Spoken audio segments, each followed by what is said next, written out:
Next, I want to show you some of the features of the reporting in FS Data. So I'm going to highlight or mouse over the Data button and scroll down until I get to the Reports section. You'll notice again that FS Data tells you where you are on this bar here with the little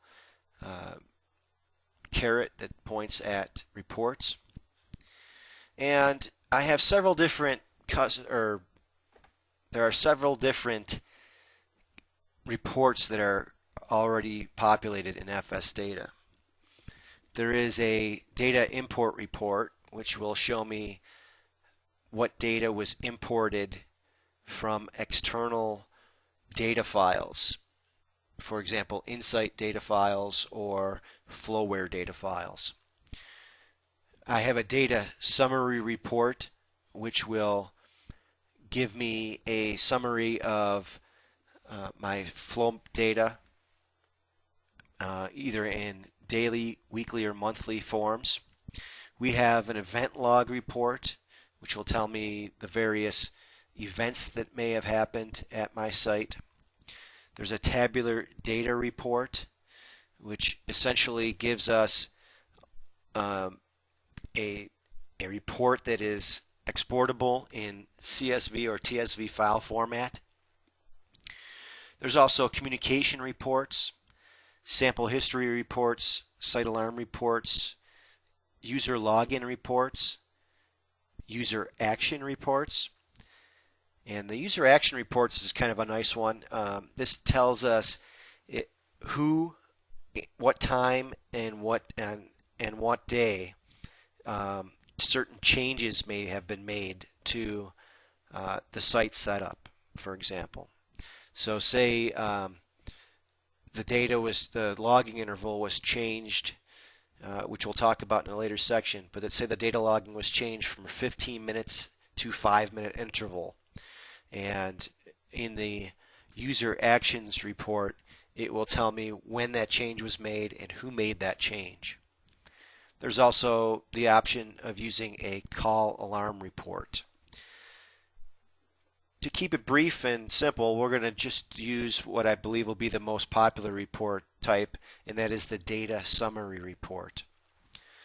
So I click on the data summary report, and my sites again are listed here, and I could choose from a group or choose from all of my sites. And I'm going to use Interceptor G again. And you'll see that Interceptor G here is on the blue tab telling me that's the site that I'm working on. And my site time span, again, all the data that's available on the server from that site, from that specific site, is shown here on this line. The summary type, I can select from, again, a day, a week, or a month. And I can change which month I want to view by clicking on these buttons. So I'm going to click back a couple months here just to view a report from April, let's say. And then I'm going to select which channels I would like to view in my report. And I can, of course, change the units if I wanted to. And I'm going to go ahead and hit the Create Report button. And there we have a very nice, clean report that gives me first a level summary, because I checked and selected level, velocity, and flow. So first I'm going to see my level data with my mins, max, and averages, and the corresponding times for those things.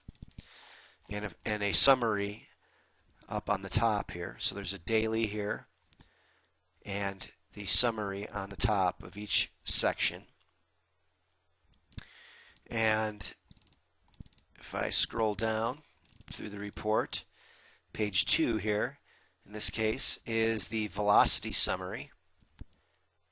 And for example, we can see that the maximum velocity at this particular site was 2.19 feet per second, and that occurred on April 27th at 8:45 a.m. And then most importantly, of course, is our flow. We have our maximum, our minimum, our average flow rate, and of course our total flow in gallons.